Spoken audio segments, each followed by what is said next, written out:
It's time for the Josh Kirby on Sports Podcast.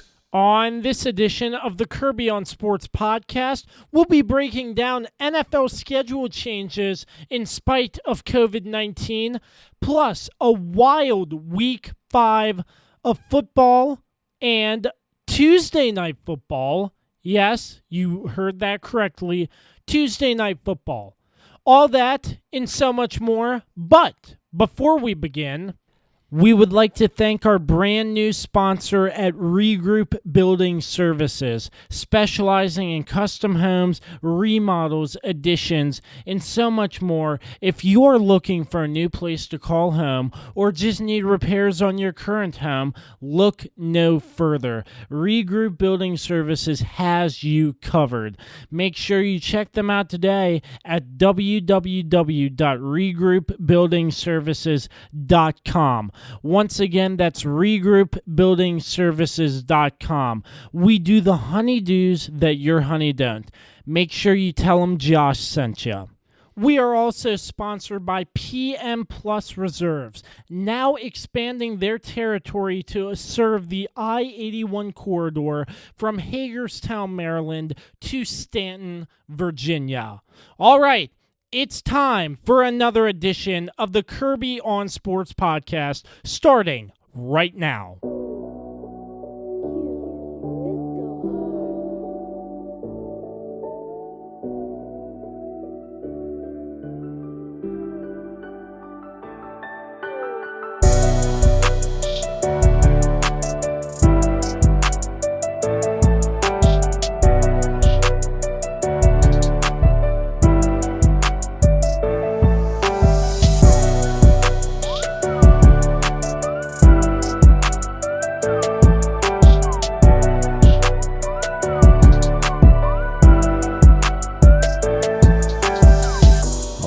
I'm glad you connected. This is Dave Johnson, voice of the Washington Wizards. You have connected to the right place because you are listening to my man, Josh Kirby, on Sports Podcast.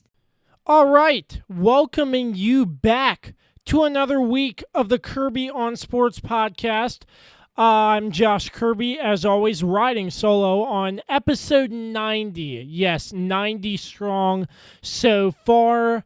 We are sponsored by Regroup Building Services and PM Plus Reserves.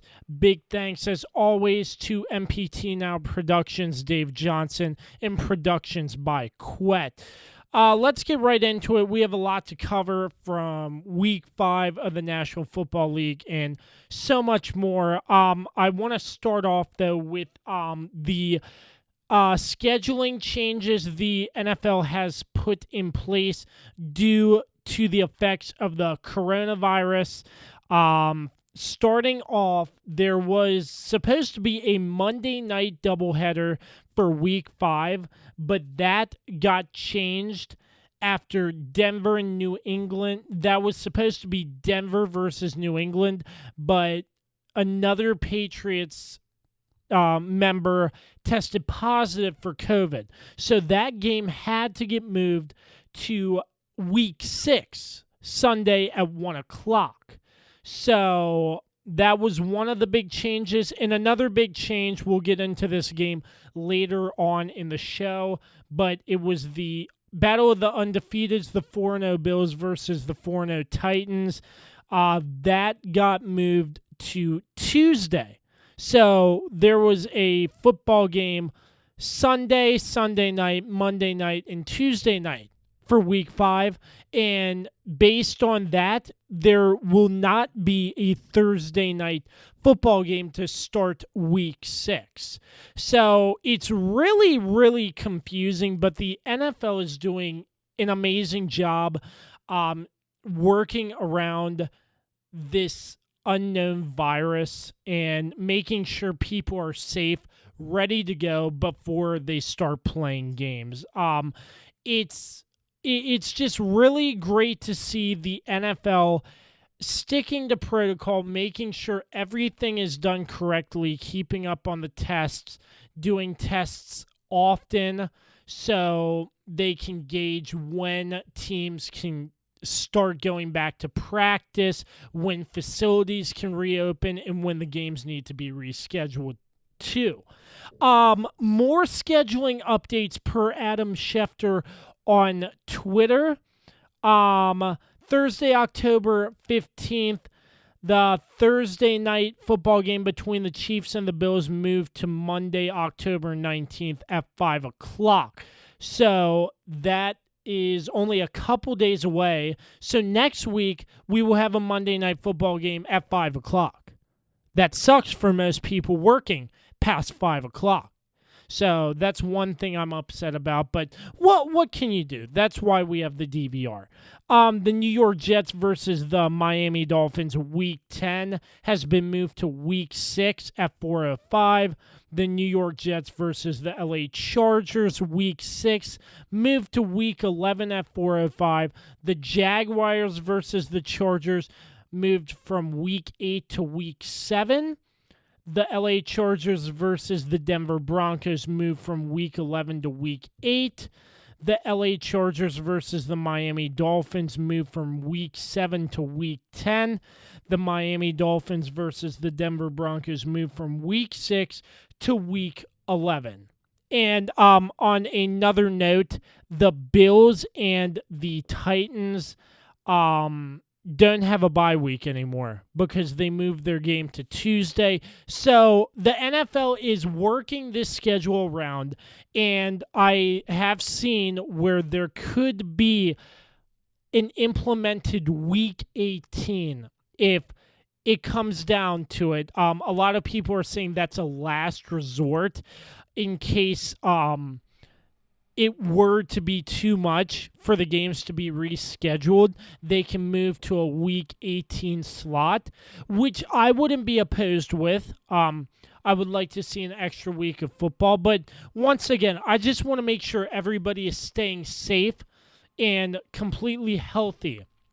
And I just want to make sure this season gets finished safe and healthy. I know you've seen it in the NHL, in the NBA. They have successfully created bubbles so they could finish their seasons with little to no positive COVID tests, which is great. The NFL cannot do that, but I really love the NFL stepping up to make sure everybody is following the proper protocol. So hats off to the NFL and letting us as fans continue to enjoy watching the game of football. So I really love what they're doing. You're just going to have to bear with the schedule, though. With a Tuesday night game, like I mentioned, that's not normal. Usually it's Sunday, Monday, and Thursday. And it's very odd to see a Tuesday game in the mix. So that's about all for the scheduling for COVID. But once again, hats off to the league for making sure everything is being rearranged according to what has happened with this virus in the league. And I'm looking forward to seeing how this pans out the next couple of weeks. I know a lot of teams have been shutting down their facilities and stuff. So I'm really looking forward to seeing what's ahead over the next couple of weeks. So moving on to Week 5 in the National Football League, and boy, we have a lot to cover for you. It was an amazing week of football. I have to say, maybe one of the best weeks I've seen. A lot of great football, a lot of memorable stories, and a lot of devastation. We'll get into all of that on this episode. So let's get started with the Thursday night matchup between the Tampa Bay Buccaneers and the Chicago Bears, a rematch of the Super Bowl between the Patriots and the Eagles, between the two quarterbacks, Tom Brady and Nick Foles. But yes, Tom Brady for the Tampa Bay Buccaneers and Nick Foles for the Chicago Bears. And boy, was this a barn burner. I'll tell you what, it was incredible to see this game played. The first half was full of big plays. The game was sort of sloppy in a sense to me when I was watching. A lot of missed targets, a lot of incomplete passes, but Tom Brady and the Bucs got this game started off to a hot start with a pass to Mike Evans in the first quarter. Then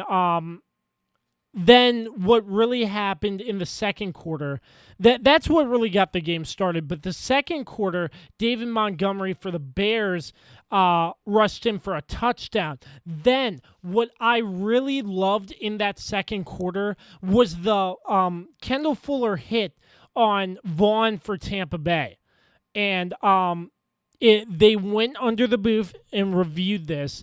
They called it an incomplete pass, but he took 3 steps after the catch. Fuller made an amazing textbook tackle, jarred the ball loose, and the Buccaneers got the ball back, and they scored off of that. That was a Jimmy Graham touchdown, an amazing one-handed touchdown catch to complete that drive to give the Bears the momentum going into halftime. So the first half was really exciting. Not a lot of high scoring in this game as the Bears won 20-19.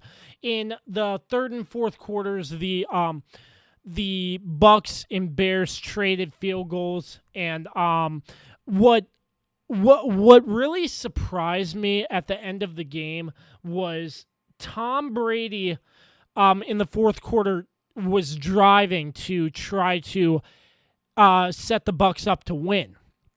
And there were 2 incomplete passes on second and third down, and Tom Brady and the Bucs go for it on fourth down. Tom Brady being a veteran, you don't really see this that much, but Tom Brady didn't know what down it was. He still thought it was third down when it was actually fourth down. He fired to the receiver, and it was incomplete. And the Bucs stayed on the field. Tom Brady was like, well, wait, isn't it fourth down? But they turned the ball over on downs. I don't want to say, I don't want to bash Tom Brady here, though, and say, oh, he's 43 years old. You're a veteran in the league. You've won multiple Super Bowls. You have to know what down it is. You have to. I'm not going to bash him and say that, because I feel like mistakes do happen in this league, honest mistakes. But for a veteran like Tom Brady, it's very uncommon to see that for Tampa Bay. And it ended up the Bears capitalized off that mistake Tom Brady made, and they won the game by a point. So a really good matchup between Nick Foles and Tom Brady, and Nick Foles goes 2-0 against Tom Brady. So he is 2-0 against the GOAT Tom Brady, but still, I'm not going to bash Tom Brady and say, you're a veteran in this league, and you should have known what down it was, because I feel like mistakes are made in this league. Mistakes happen all the time, and I just think it was an honest mistake, and the Bucs dropped to 3-2 because of it. But other than that, the numbers for Nick Foles, he did all right. 30 for 42, 243 yards with a touchdown and an interception. Tom Brady, 25 for 41 and a touchdown.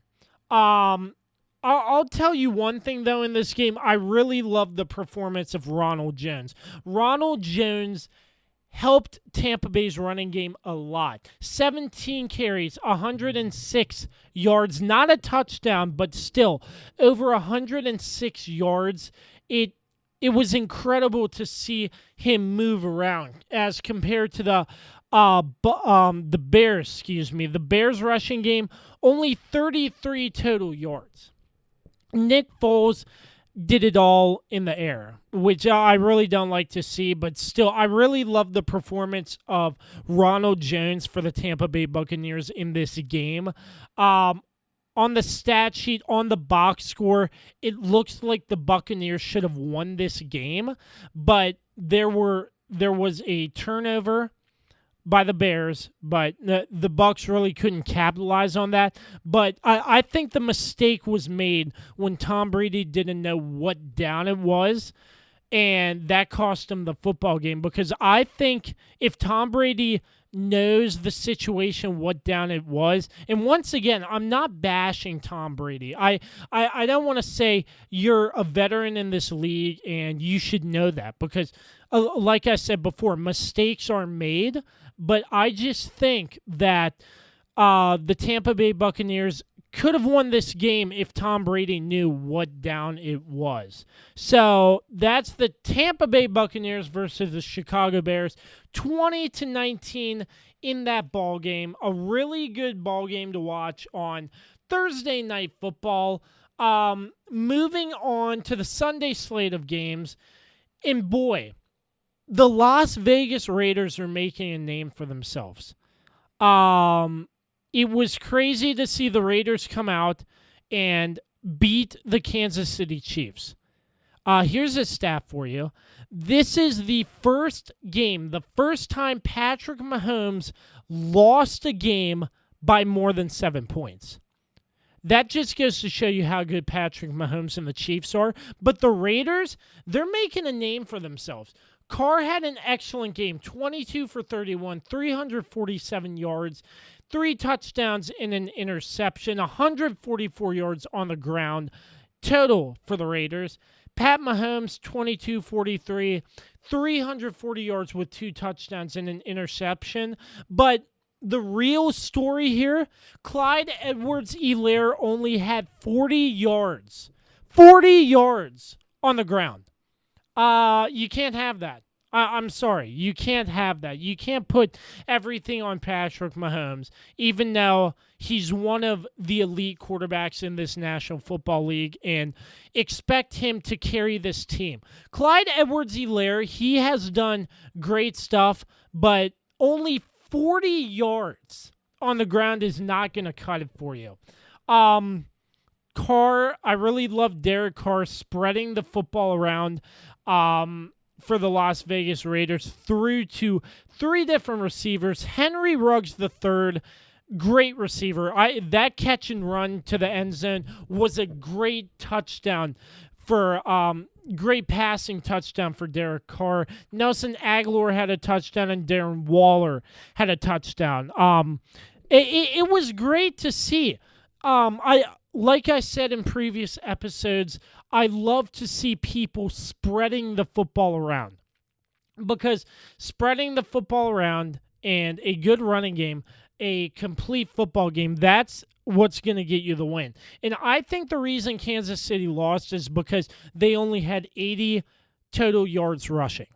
And you see this a lot when in a box score on stats. If the team doesn't do well, it's because of the rushing. Because you can't put it all on your quarterback. But still, the Chiefs are still 4-1, not undefeated, but still 4-1. And I'm not saying they're terrible after this loss to the Raiders. I just think the Raiders, after years of being a bad football team, I think they have a chance to make hay. They're 3-2. They're over 500, and it's really great to see. And I think John Gruden and the Raiders, Derek Carr, everybody, they have a new sense of hope, and I think the Raiders are really going to go places. So 40-32 in that game, the Chiefs over the Raiders. And the next game I want to talk about, Pittsburgh versus Philly. Pittsburgh 38, Philly 29. I want to talk more briefly about the Pittsburgh Steelers and how they're 4-0. It's great. Ben Roethlisberger, he's playing like an elite quarterback. He's getting up there in age. He's getting up there with in age with the other quarterbacks, but 239 yards and 3 touchdowns. It just seems like Ben wasn't out of the league last year due to injury.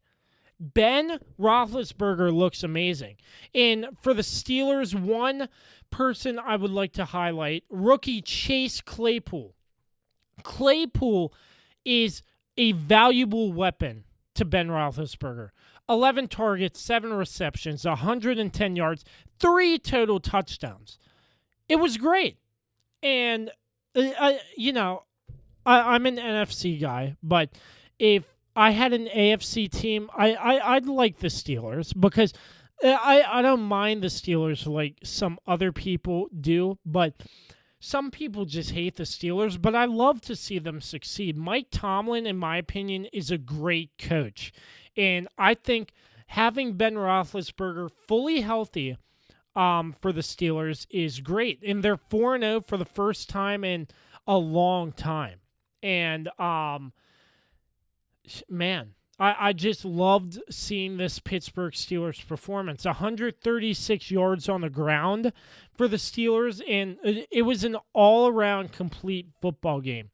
The Eagles sort of had them there towards the end of the game, but the Steelers came out and finished it off with a late touchdown by Claypool, I believe. But other than that, man, I don't know what's going on with the Eagles. The Eagles on paper look like a great team, but Carson Wentz, I'm not sure what's going on with him.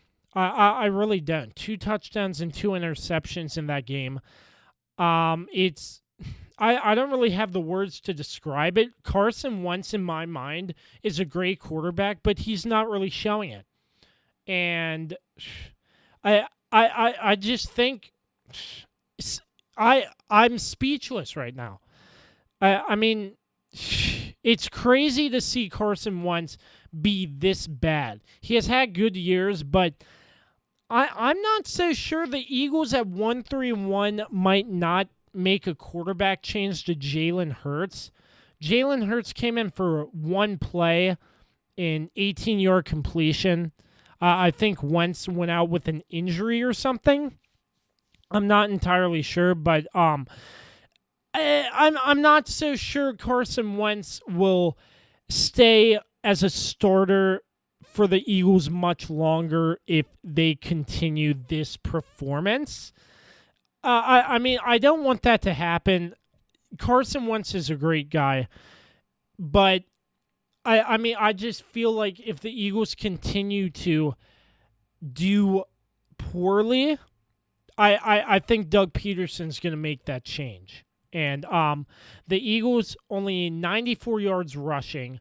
I don't know. The Eagles just need to find something because they're 1-3-1.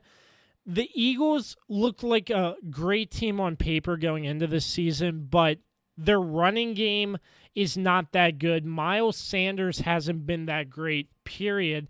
There are a lot of injuries too, but Eagles, you got to get it together.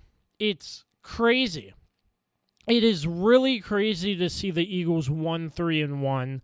Granted, the NFC East is a dumpster fire, but the Steelers, all around great effort against the Philadelphia Eagles, and the Steelers 4-0 for the first time since I saw 1993.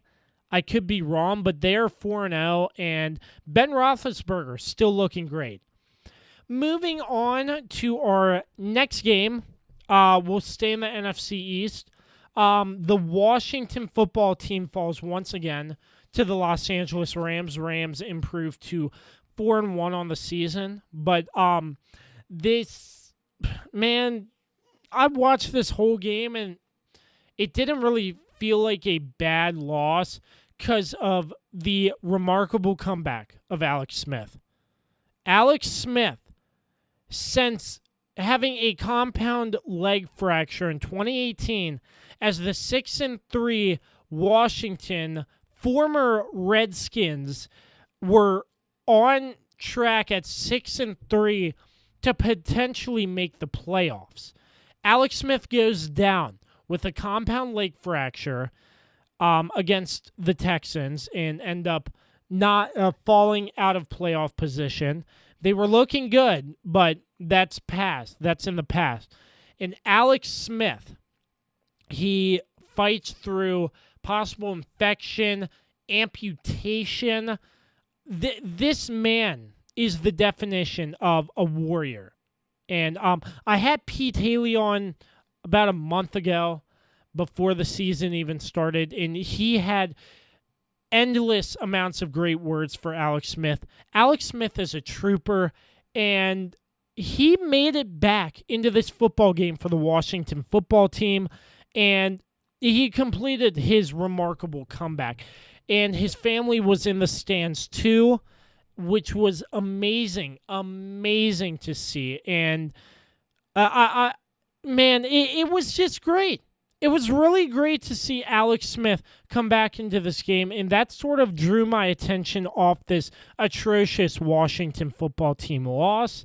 But let's set the scene for you for how Alex Smith actually got into this game.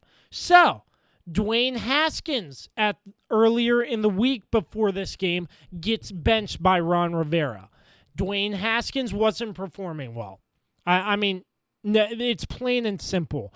Dwayne Haskins is young, inexperienced, and I've heard a lot of reports from a lot of different people saying he was bragging about his stats. He's young.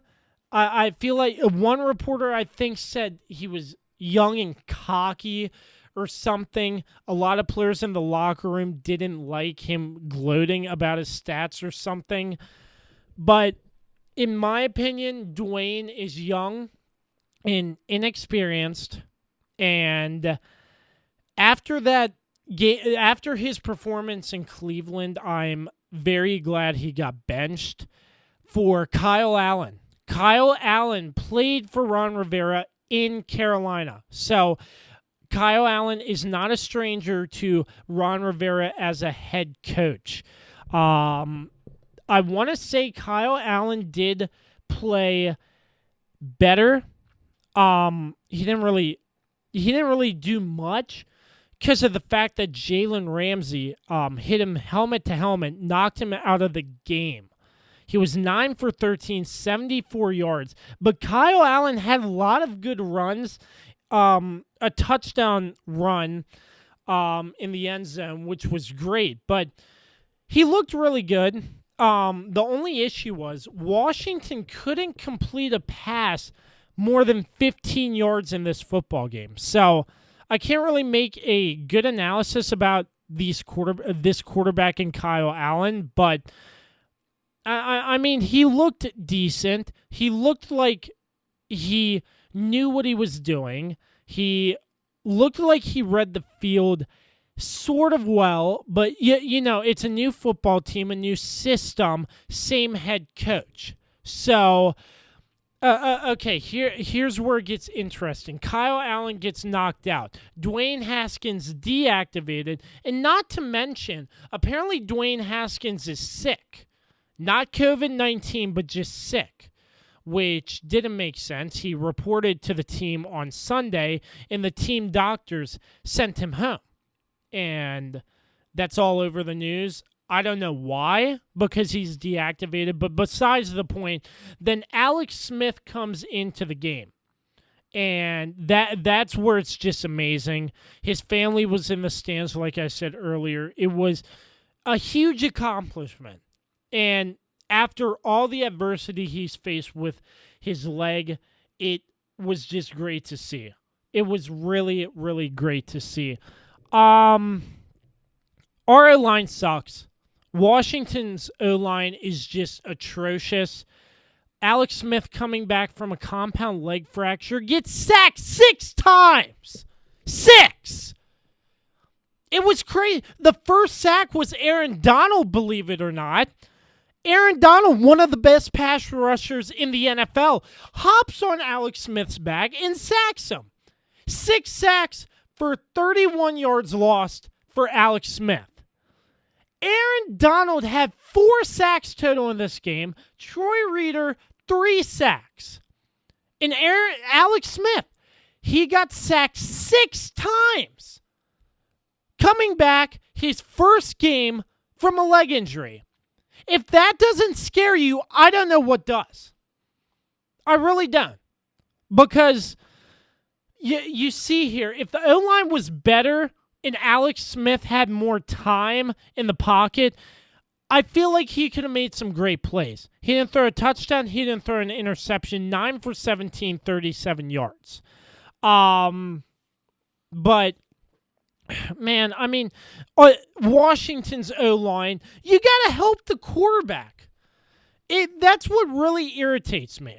That's what really, really irritates me. But the Los Angeles Rams at 4-1, their defense looks amazing. Aaron Donald, Defensive Player of the Year. That's another bold prediction. But Jared Goff looked good. The running game looked great for the Rams. Everything was put together. But, of course, it was against the Washington football team. But here's what I was going to get into next.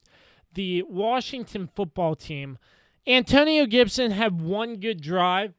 It was 11 for 27 on the day. But, I mean, the run game for Washington is absolutely non-existent. After that one drive Antonio Gibson had, it was pretty much dead. Washington can't get off the field on defense. You try to stop the Rams, and Jared Goff and the high-powered offense just keeps on going. It's crazy. It's just mind-boggling to me how bad a football team can play. You only have 38 yards on the ground, and your offensive line is not helping either of your quarterbacks try to make good passing plays. Your only weapon at receiver is Terry McLaurin and maybe Logan Thomas. Only 111 yards receiving.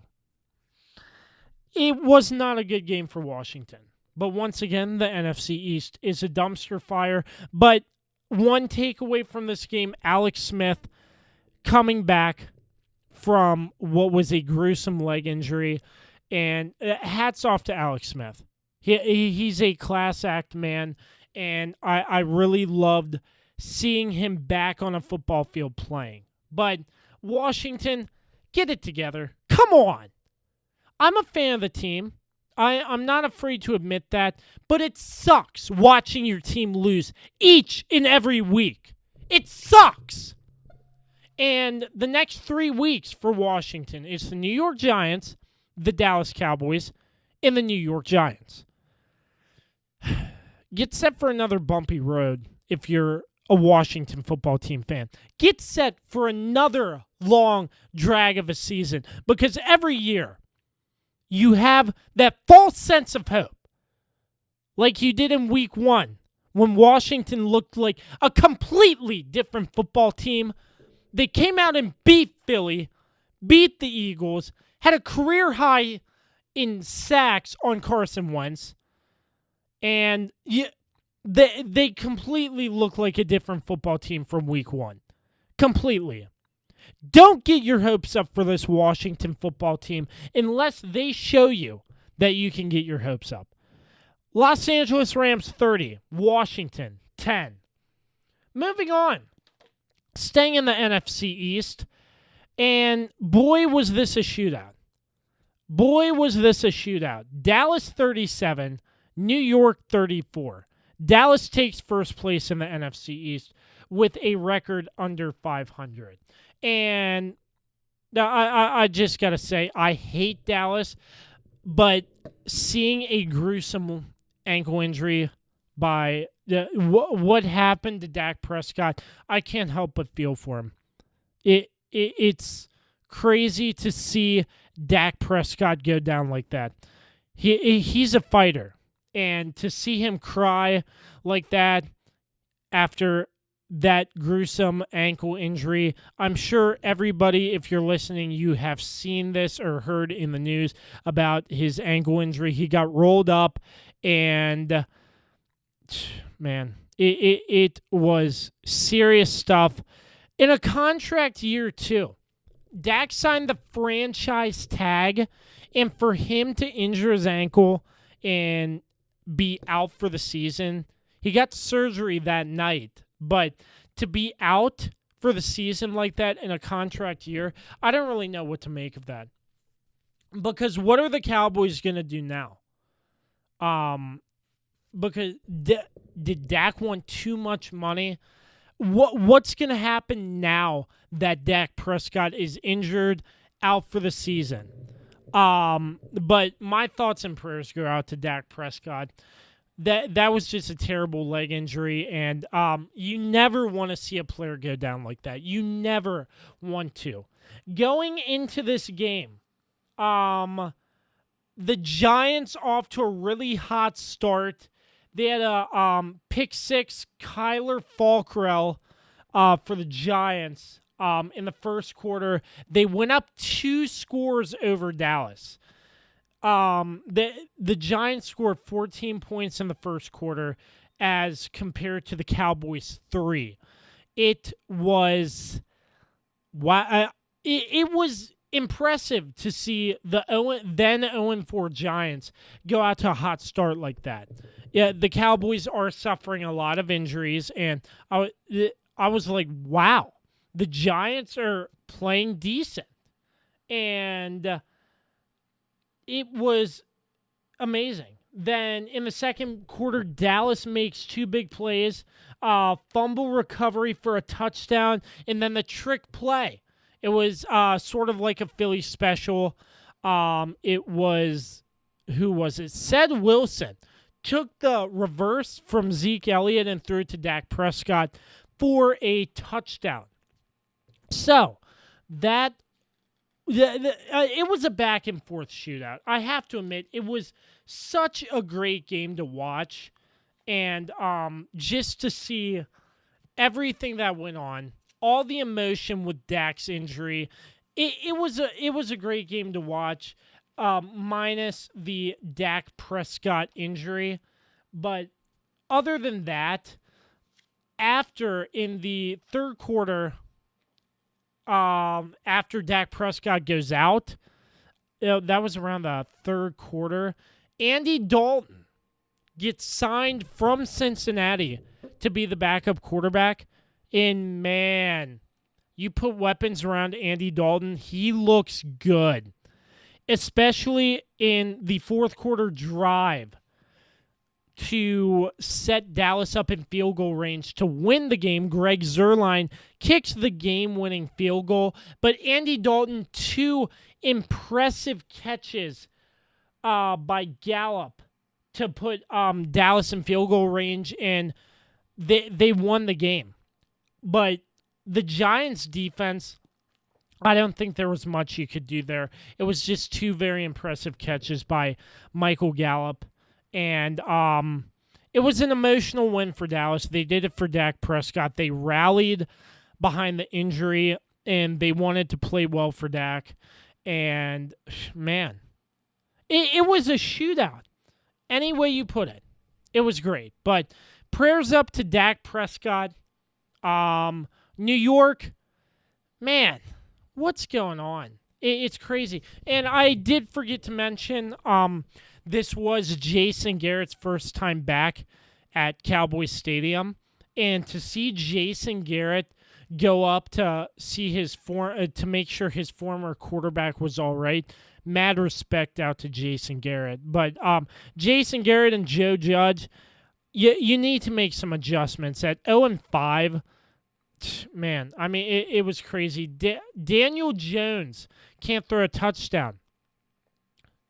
It was a mess, and only 95 yards on the ground. 0-5. Once again, the NFC East is the dumpster fire of the NFL, and the Dallas Cowboys take first place with a record less than 500. But prayers up to Dak Prescott as the Dallas Cowboys take the win 37-34. Let's talk about this Sunday night game, the Seattle Seahawks and the Minnesota Vikings. Man, Minnesota looked like a completely different football team in this first half. They shut out the Seahawks in the first half. 13-0 going into halftime. Then Seattle puts up 21 points in the third quarter. In the fourth quarter, Russell Wilson, yes, the MVP, Russell Wilson, I'm going to say it, the MVP. He makes a 13-play, 94-yard drive after the defense, the Seattle Seahawks defense, stop the Minnesota Vikings in Seattle territory. It was maybe 4th and goal from the 10, and Minnesota goes for it. They run it up the middle, and the Seahawks defense stops them. It was a very questionable call, I will say that, but I think the Vikings were just trying to score a touchdown, so instead of a field goal, so they would be up by more points, so in killing more time off the clock, so Russell Wilson can't do what he does best and make a game-winning drive, which he did in this game. 13-play, 94-yard drive, capped off with a touchdown catch by DK Metcalf in the closing seconds of this football game. The Minnesota Vikings, I want to say their defense is really, really, really young, which is a good thing, not for this year, but their defense, they're gonna grow. They're gonna grow as the seasons progress, but they're just young right now, and I think that just went to show.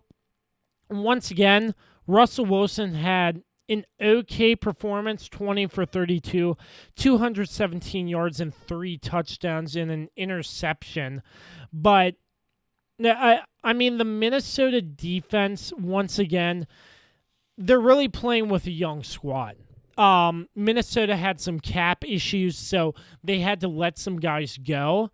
But a young defense isn't bad in the long run for Minnesota. So I'm looking forward to seeing what the Vikings can accomplish in the next couple of years with their defense growing and growing. But this is just a rebuilding year on defense for Minnesota. Kirk Cousins looked decent this game. But once again, it was a tale of two halves in this Sunday night football game. And the Minnesota Vikings fall up 1 point short. But, man, Seattle, I love it. I love Russell Wilson. I love the heart this team has. And Russell Wilson, he can produce a comeback drive to win. And it was great. And does it seem like every time Seattle's on Sunday Night Football, it's always a close game? In Seattle, we saw it before the Seattle Seahawks and the New England Patriots. The Seahawks stopped the Patriots as time expired at the goal line. So it just seems like every time Seattle's on Sunday Night Football, it is a really exciting matchup. All right, moving on to the Monday Night Football game. The Los Angeles Chargers and the New Orleans Saints.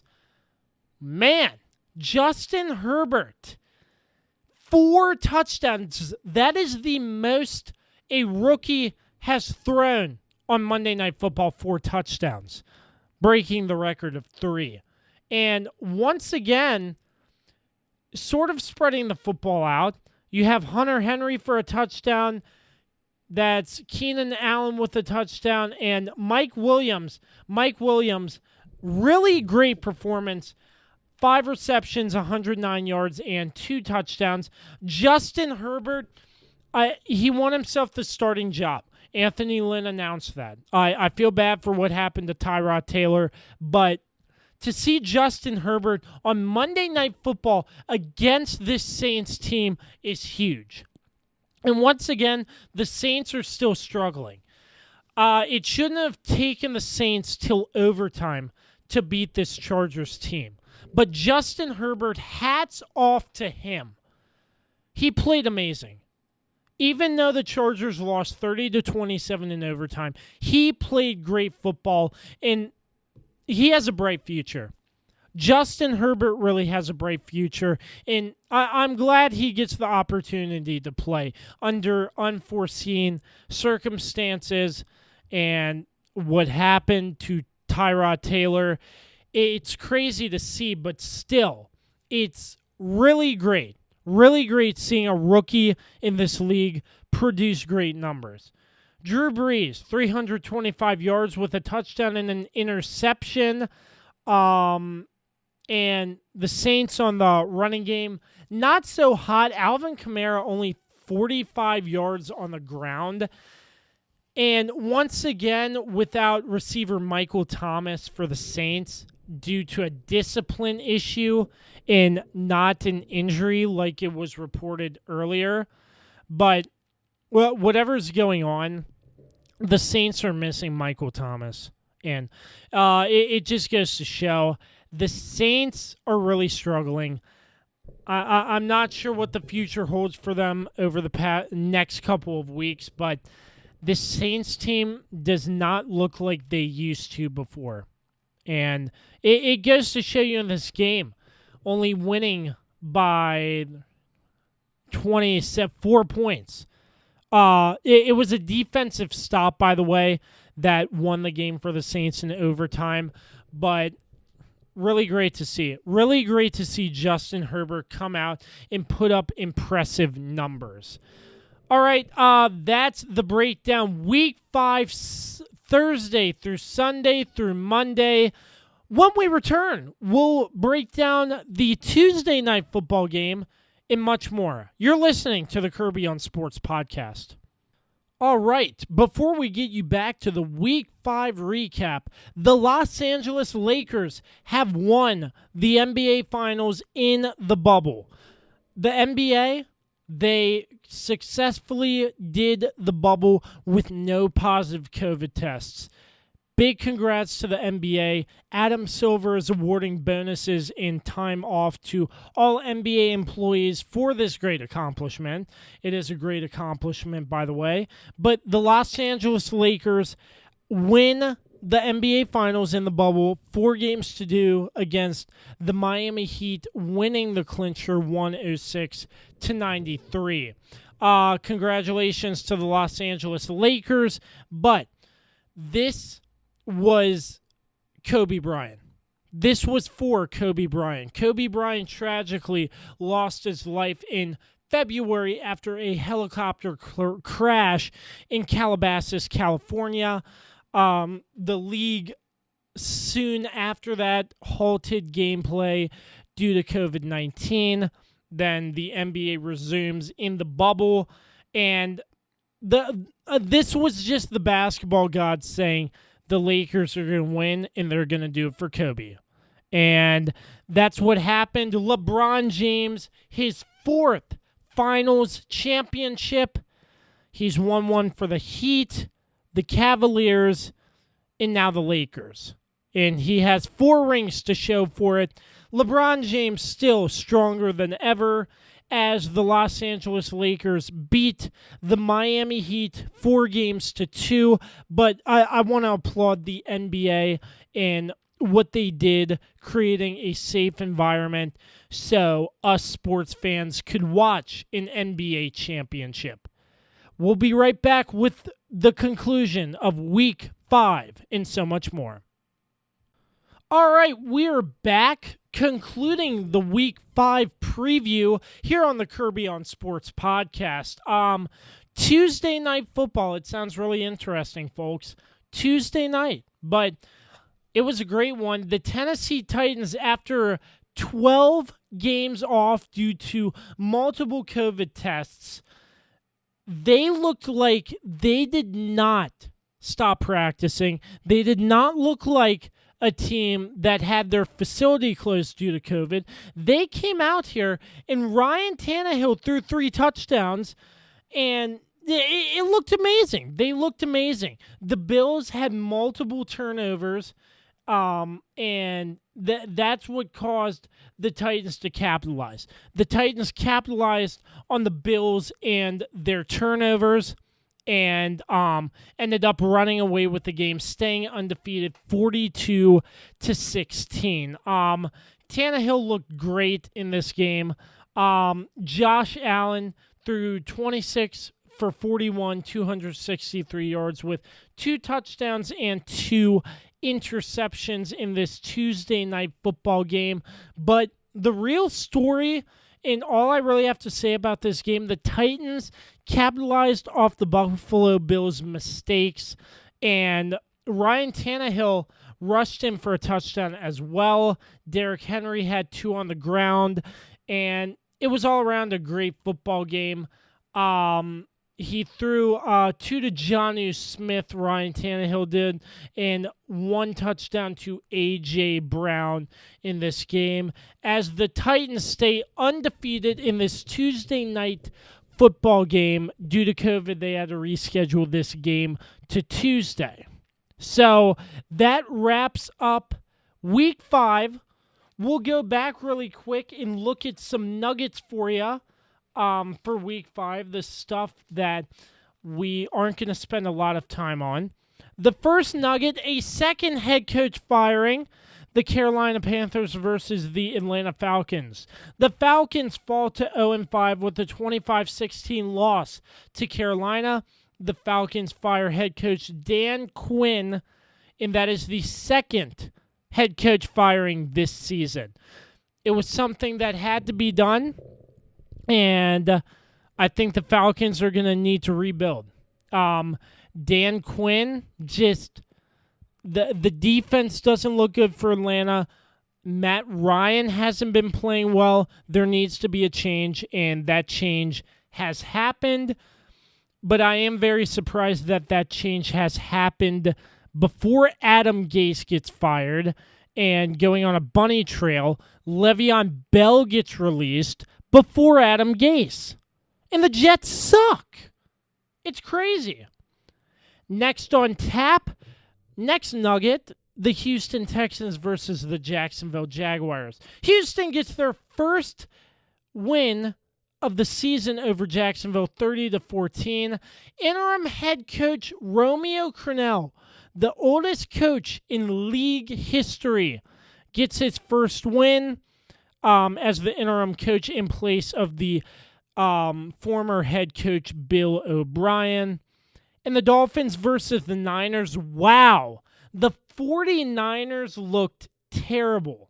Ryan Fitzpatrick, 350 yards and 3 touchdown passes. Kyle Shanahan had to bench Jimmy Garoppolo.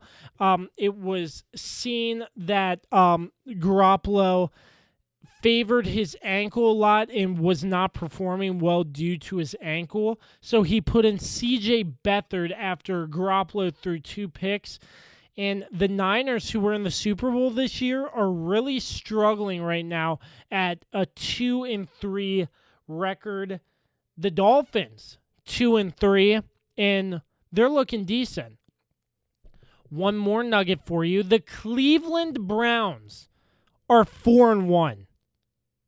The Cleveland Browns. This is not a joke. Cleveland is actually 4-1. They beat the Colts 32-23, and Odell Beckham, they're using Odell Beckham in a lot of different ways as a quarterback, doing the sweeps, and he's throwing it. He actually completed one pass for 18 yards. But the Browns are looking like a different football team, and I think that just goes to show what Kevin Stefanski is doing with this Browns team. It's a completely different Browns team. Baker Mayfield still putting up decent numbers through 2 picks, but it's great. It's great to see that Browns fans are actually cheering for something and not throwing paper bags over their heads. That wraps up the Nuggets segment here on the Kirby on Sports podcast. Last but not least, what's on tap? Week 6, what am I looking forward to most? What I think is weird, due to the the Broncos versus the Patriots getting moved to Sunday, there will not be a Thursday night football game this week. So it's just Sunday and 2 games on Monday, which is crazy. Kansas City and Buffalo, as I said earlier, will be playing Sunday at 5 o'clock. No, excuse me, Monday at 5 o'clock. Man, come on. Seriously, 5 o'clock. Come on, you should schedule it a little bit later for us still working. But I'm really looking forward to seeing how Andy Dalton does for the Dallas Cowboys against the Arizona Cardinals on Monday Night Football. Andy Dalton showed some bright spots in his win against the Giants, but after coming in for the injured Dak Prescott. But I'm interested to see how Andy Dalton does as a starter for this Cowboys team with the weapons around him. Will the Cowboys give the 3-2 Arizona Cardinals a run for their money or what? That's what I'm looking forward to. Other than that, looks like an interesting slate of games. We have Week 6 buys for the Chargers, Raiders, Saints, and Seahawks. And that's about it. What's on tap Week 6?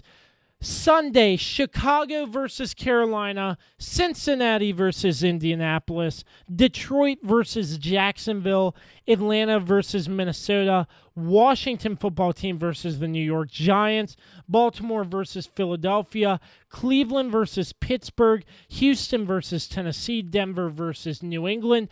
Cam Newton off the COVID list. He is expected to start again. So Cam Newton back in the starting role.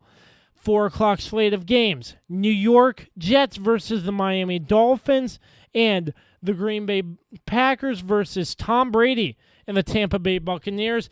That's going to be an exciting matchup. The Sunday night matchup will be the Los Angeles Rams against the San Francisco 49ers. And as mentioned earlier, the two Monday night matchups, the Kansas City Chiefs and the Buffalo Bills and the Arizona Cardinals against the Dallas Cowboys.